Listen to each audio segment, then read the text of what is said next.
Today we are going to be starting a brand new campaign for a new game, one that we have not seen on the channel, and one that is, well, relatively new, both to me and to the whole, genre.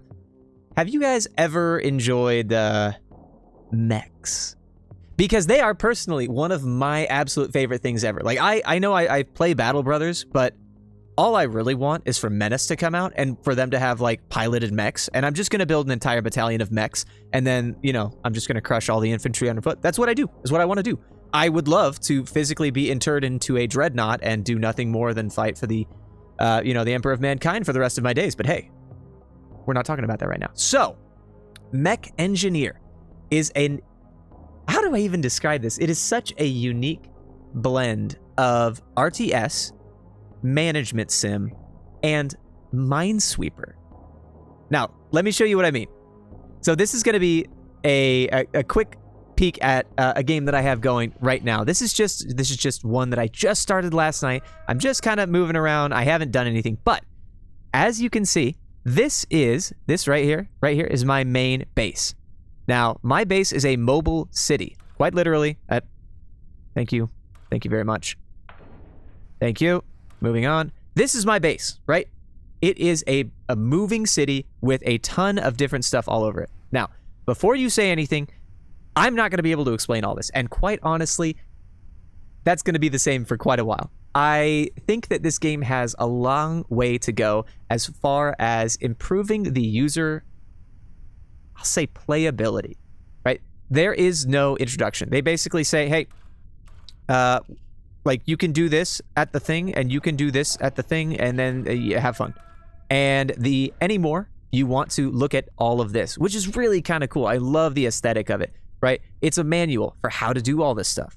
And it's very, very fascinating. But there's still a lot to understand that's very difficult to understand. Now, as an example, look at this stuff, right? Affects overall efficiency of other systems. Okay, cool. Makes sense. Components. Spent on production of goods, food, and improves city life support system. Okay, cool. So it goes to life support. Let's go there. Affects overall efficiency and healing of wounded people. Great. And then it just basically, everything links to everything else, and it's difficult, right?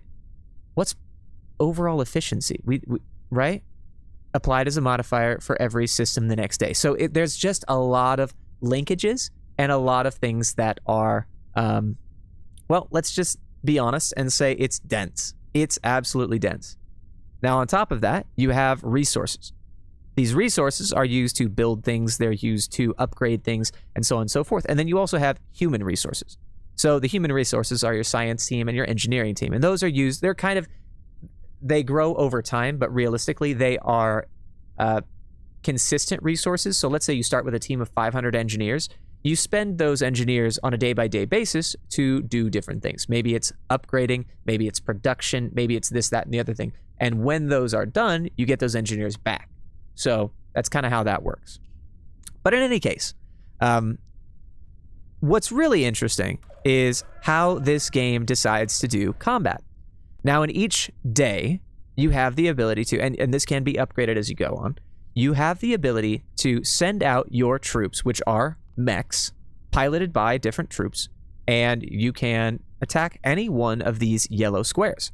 Now, these yellow squares are represented by something, right? It can be anything. So it's represented by a biome, by the amount of resources that you can purchase, the type of biome specifically, the temperature that you're going to be dealing with, and the type of enemies that you have to fight while you are in that biome.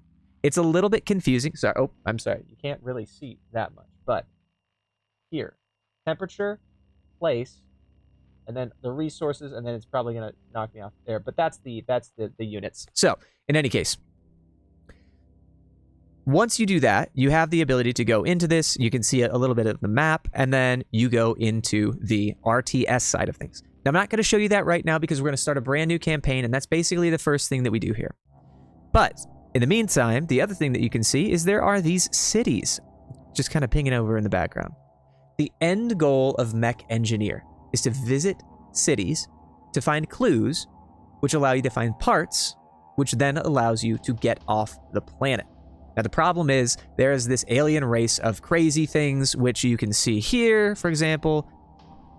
the smallest possible alien versus human, and it only scales up from there. But these guys are absolutely everywhere. They control the Earth, and we need to leave as quickly as possible. So that is the ultimate goal.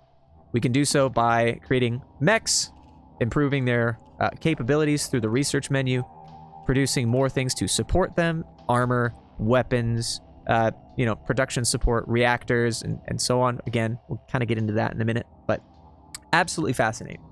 So that's a little bit of an intro. I will catch up with you as soon as we start a brand new game, and I will start with the engineering section. Alrighty, welcome back, and thanks for your patience. So, let's go ahead and read this intro blurb, and then we will go forward.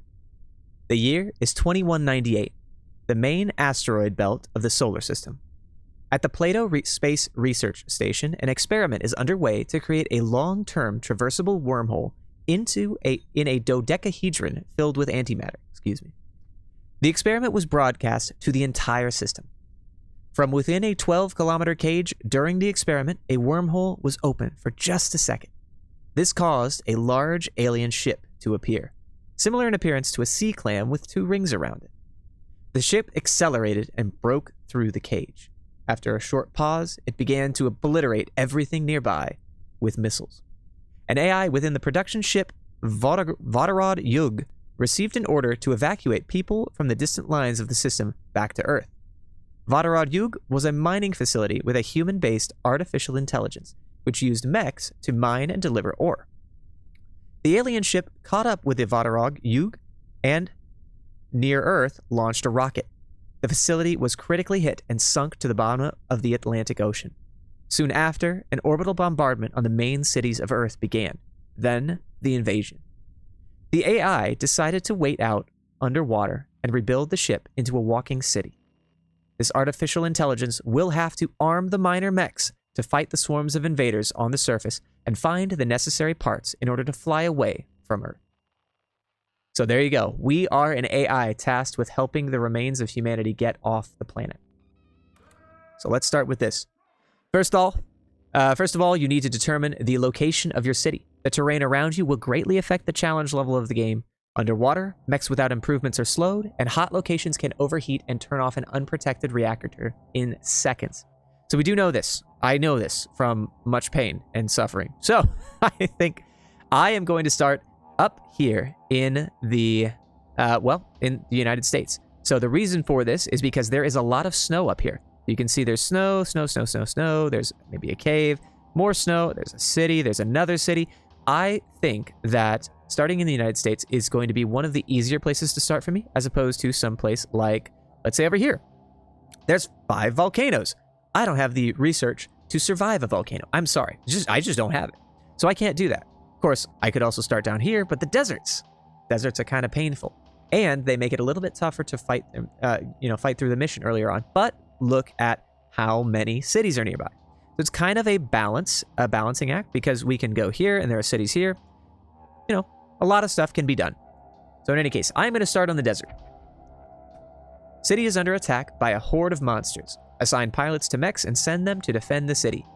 So this is going to be our very first interaction with the troops.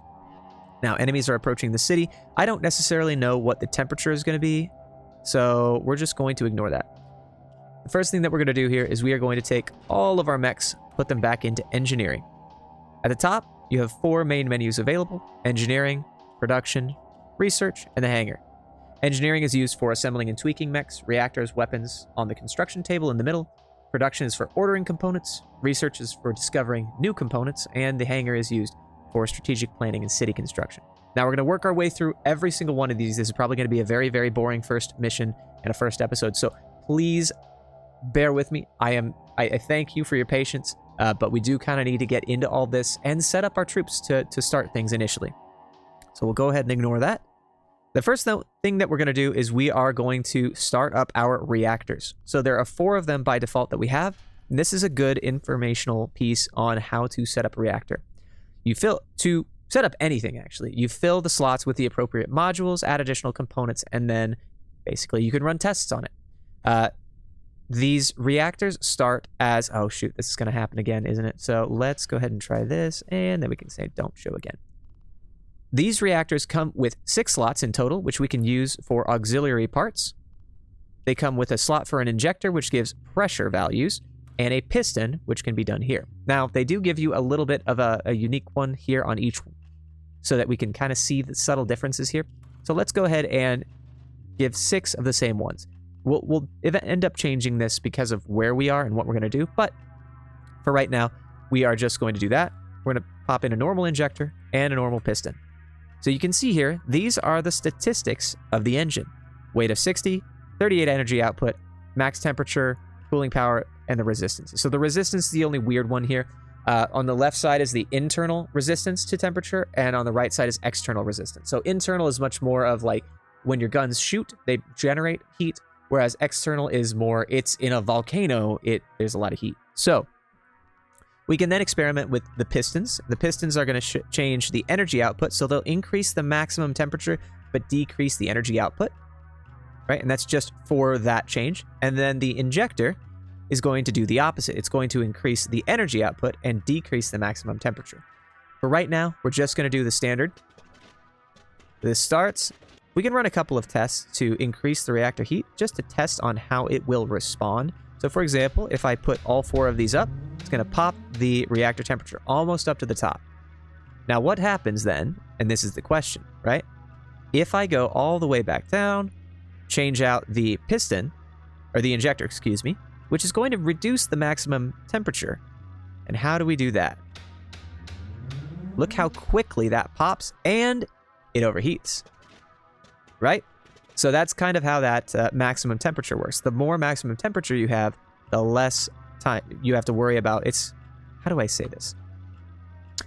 I'm trying to think of a good analogy, but it's just your capacity is higher. That's basically it. Now let's go ahead and change the piston. Now that gives us 1334.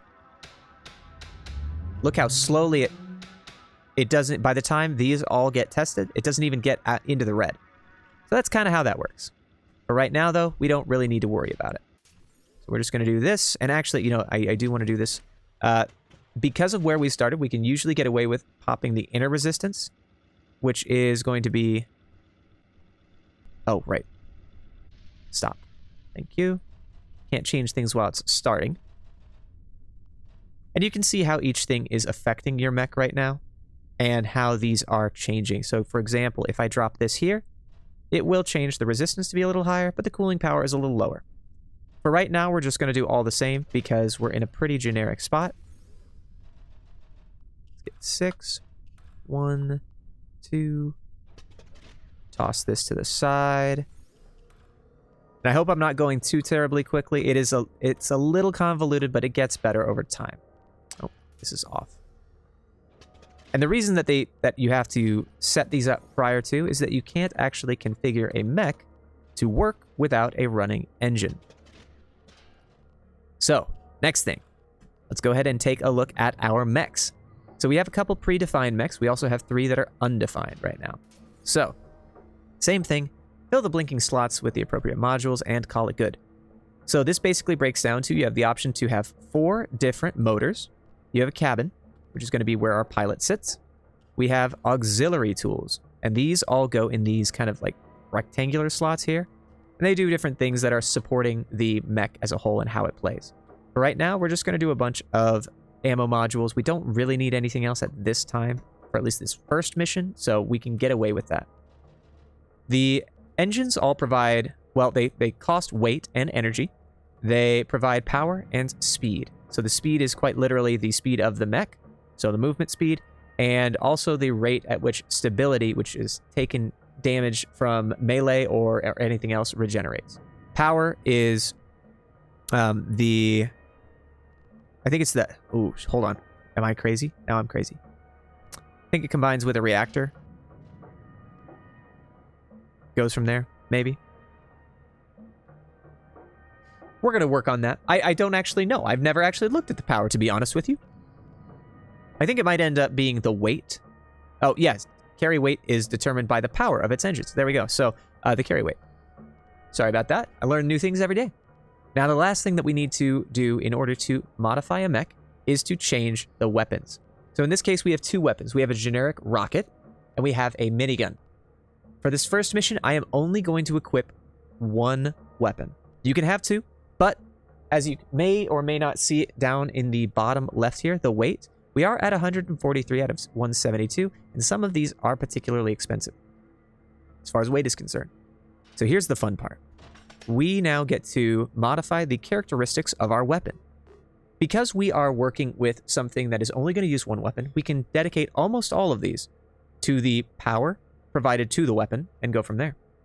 In this case, what we're going to be doing is we are going to be modifying the we're going to be providing it with a mod, which will affect the weapon itself, and then also providing it with different characteristics. So from top to bottom, it's increase in rate of fire, decrease in weight, increase in accuracy, decrease in power requirement, and increase in damage and armor penetration.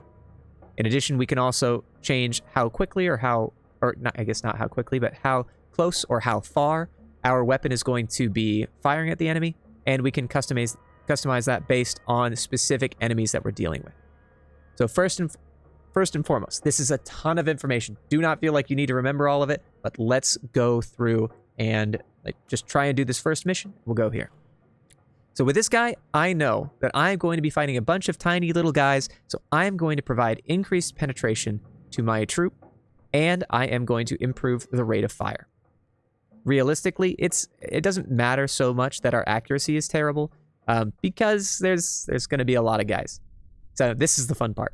We can actually enable the weapon testing chamber, where we see what our weapon is going to do. So this is what our weapon is going to look like when it's on the field right now. Ton of bullets. Gets more accurate the closer you get. And, well, I mean, quite honestly, you can't barely hit the broadside of a barn, but that's okay. So and this is kind of the fun part also, because we can now test what it looks like if we take this all away. So we do that. Let's improve the accuracy. All of a sudden, it's a laser beam. So maybe there is some, happy medium between the two. But for right now, for this mission, we're going to drop that. We're going to pop that up to the top. We don't really need any additional armor penetration. So let's put the rest in accuracy. Perfect. And for that, I am actually going to have three different mechs that run the same weapon build. So I'm going to save these settings, which can be here. And then I am going to pop this in, and this in. So all of these now have the same build characteristics. And you know what? I might as well drop all of these so at least they're consistent. There's no reason to have the same build other than it's just, consistent for me. And now we are going to take a look at the rockets. Now the rockets are a little bit different. These are small, rapid-firing, self-guided rockets, and the explosion can, in fact, damage your mech. So rather than doing some of the that close-range stuff, we're actually going to increase the distance, the minimum distance that it will start to fire at the enemies. And I think we're going to do that. So this is a 500 range total. For you guys, I have options, right? I can do a bunch of shots, or I can do something like fire. I can slow down the enemy. I can break into shards after hit, which I don't think really works very well on the rockets. Or we can do increased damage, less penetration, right? You can see potential damage here. Lastly, I think we could have like fast rockets, and then we can have the same thing as we have on our other one, which is increased penetration and increased projectile acceleration. In this case, actually a bad thing because the rockets kind of shoot off to the left and to the right. So, sorry. Apologize. So, I think for these guys, we may actually just do the projectile, not acceleration. We wanted to do the... Actually, you know what? I don't care. I don't want to do anything because it increases the weight and it makes it a little bit more difficult to deal with. So let's go ahead and pop up the range here. Or actually, maybe we don't want to do the rate of fire. Maybe we want to do the damage, because that increases the damage exponentially. And at 23, I'm not entirely sure if our guys can handle that. So let's go ahead and upgrade these, make sure they're all in the same boat. For this first one, I'm going to do 3 miniguns and 1 mech. So let's see, can you... I'm going to be a little quick here as we do this. Can you fit this? Yes, you can, actually. So in this case, we have 166 out of 172. We do want to consider giving our mechs armor, so we'll leave that for now, and then we can look at the armor. So the armor is done by looking at this menu. You can change the armor, change active armor, add a self-destruction system, add a melee weapon, which is also a drill, and add a shield, which protects against energy attacks. In this case, each armor unit has a different level, so you can see 0, 1, 2, 3, 4, 5, and each value has different things, which you can see right here. So 6 weight, 6 armor, 3 weight, 4 armor, 6 weight, 5 armor, 9, 6, 3, 4, etc., etc. So there are differences in the value of how you want to do this. So for this one, we are definitely just going to pop level 0 armor. You can do 3 layers in total, 2 large layers, and then a thin layer. So if we do this, we can go up to weight 6, and that's going to be okay. It's going to be just enough for us. Once we're done, we can see how much it's going to cost to put these mechs back in the hangar. In this case, it's going to be 104 engineers, so we will go ahead and send you forth. We're not going to commit all of our mechs today, only because it's quite expensive to do so. But for right now, let's go ahead and drop Mr. Pink. We're going to rename you to Trigun 1, since you are going to be a machine gunner. I'm going to do a little bit of a quick thing here. We probably don't need to make any modifications here. I'm going to take one quick thing. Take 1 off of the improved rate of fire. Put that back. Trigun 1 needs that. Perfect. Oh, did we drop that? Shoot. I don't know why. For some reason, I thought we needed 176. That is incorrect. We need a fair bit more than that. How's your armor doing? So what if we did this?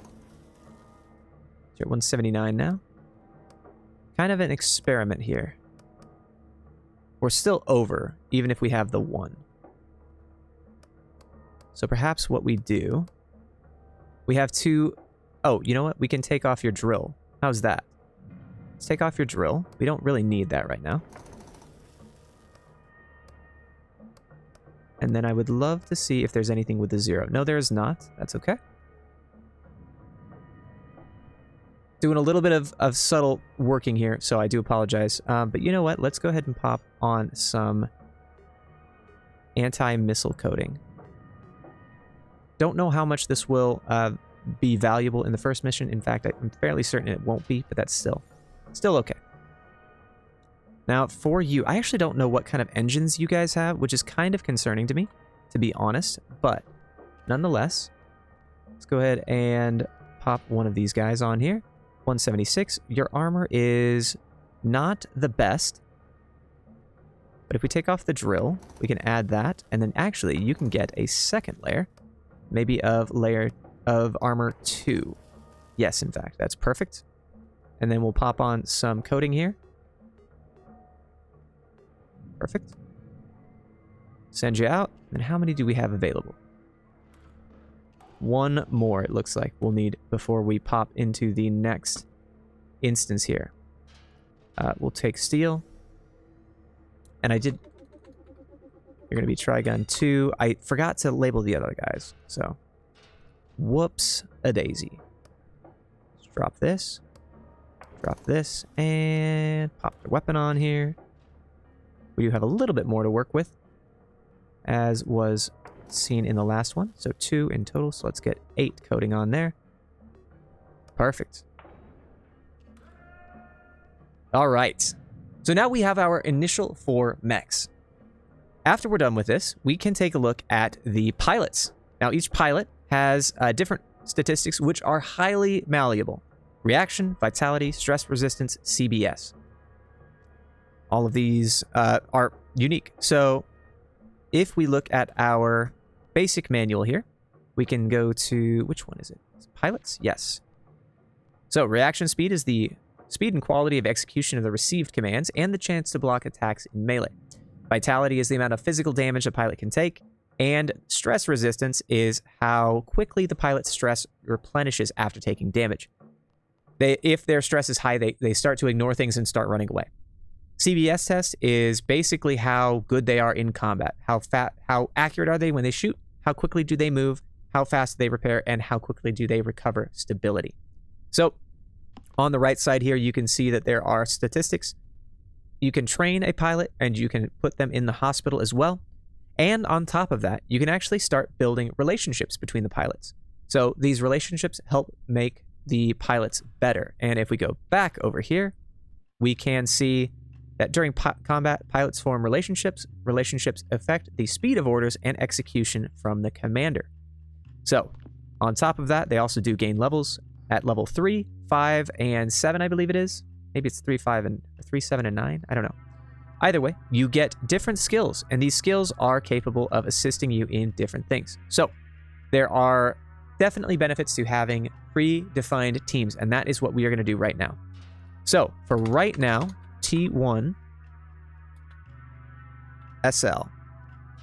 Freeze is going to be named T1 SL. And none of these guys have any predefined characteristics right now. So we're going to be looking at some of our best troops for some of these. So Jennifer, you are going to be named T1 S1, Squad 1, Squad E1. Okay. And then once we're done with these, we will deal with their level ups too. With reaction and vitality, you need to go to the hospital. Barbara, you're level 0, but you do have really great statistics, so you are going to be T1S2. And this is just so I can sort things out. If you want your name and, to be represented here, or either here or on a mech, the mech is going to be a little bit more complicated because those kind of get recycled, but the pilot is absolutely available. So if you want to have your name on there, please do let me know, and we'll go from there. The other thing that we want to do is we want to take a look at who has the best CBS tests. I think, Mark, you're going to go in as T1S3. Fairly generic.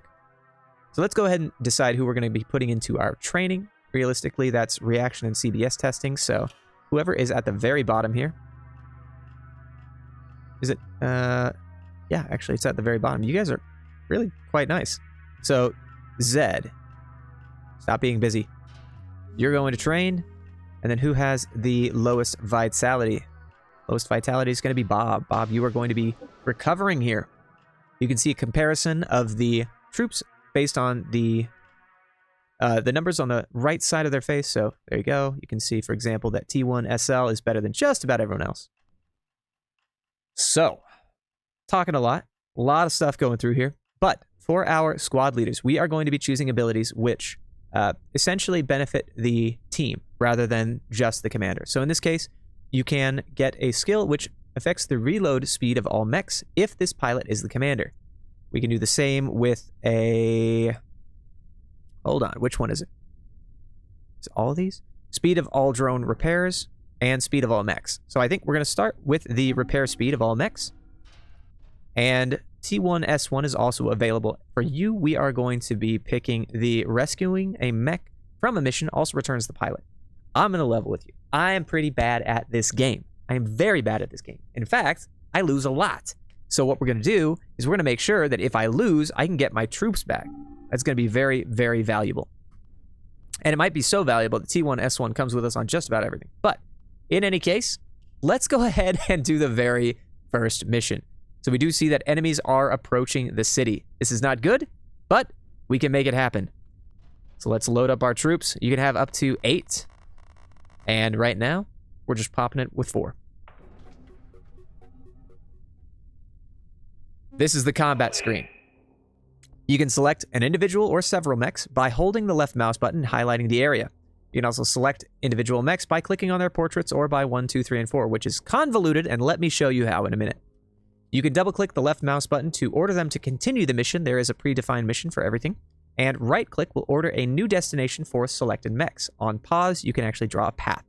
Middle mouse button will order mechs to fire in a certain direction or at a particular enemy. And you can switch between E and Q. You can actually fire in some off-map artillery, which is quite fun. Now, what it said about pressing 1, 2, 3, and 4. look at these, the lights, right? You can see these lights. Now, everyone starts by default. And here's what I'd think, right? I would say, oh, well, okay, I want to select 1. So I click 1. No, actually that deselects 1. So now I'm selecting 2, 3, and 4. So it's a little bit weird, but you can get used to it. And since it's a semi-real time, you can pause it at any time. It really doesn't make that much of a difference. Now, what do we do here? Some might ask. First off, let's turn manual combat control on. Well, funny you asked. So you can't see up here, right? This is the edge of the map. So what's going to happen is that there's going to be a lot of things flooding in here. These are all the enemies. And first off, I want to focus on these guys. So everyone should be killing these guys. These green boxes are our resources. The resources that we use to rebuild our city. And as you can see, these guys are getting really, really close. And that's very scary. So here's what we're going to do. We're going to start spreading our guys out. 1, 2, 3, 4. And you actually need to go over here. So everyone's spread out. I'm going to get you over here to collect this stuff. It is very, very easy to actually lose your troops in this game. Here we go. Come on. Keep them safe. Keep them safe. Perfect. Perfect. Excellent. All right. So I say that because I have actually lost the first mission. I have unironically lost the first mission. And it's such a feel-bad moment. So let's go ahead and continue working here. We are just going to be defeating these guys as quickly as we can. This is our city. We have turrets, we have troops, so on and so forth. So they're just going to be burning through all these guys very, very quickly. So you can hopefully see why I brought in all of those miniguns. But in any case, we have no option but to kill all of them. And in fact, we are just about done. You can see here at the very top, this progress bar is pretty much done. And just like that, we win the first mission. So if you are starting to play this game, I really hope you have made it to this point because this is as easy as it gets, right? You can absolutely screw yourself up and put engineers into the wrong spot and, you know, put your mechs with engines that aren't really well equipped and you will die. You will absolutely die.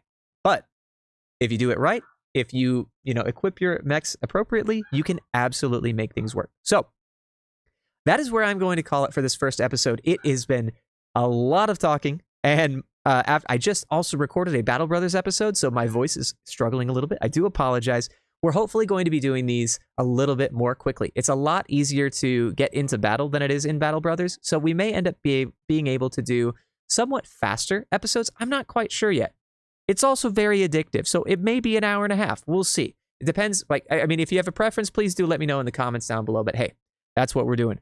So, in any case, thank you so much for joining us. If you like the content, if you want to see more of Mech Engineer, I don't care because I'm going to be doing more recordings anyway, but if you did, please do consider liking and subscribing to the channel. That would be absolutely phenomenal. It would help me kind of understand what you guys like. And if you have any comments on good things I did, things I could improve on, please do also let me know in the comments down below. In any case, that's going to be all for today. We'll see you next time. Bye-bye.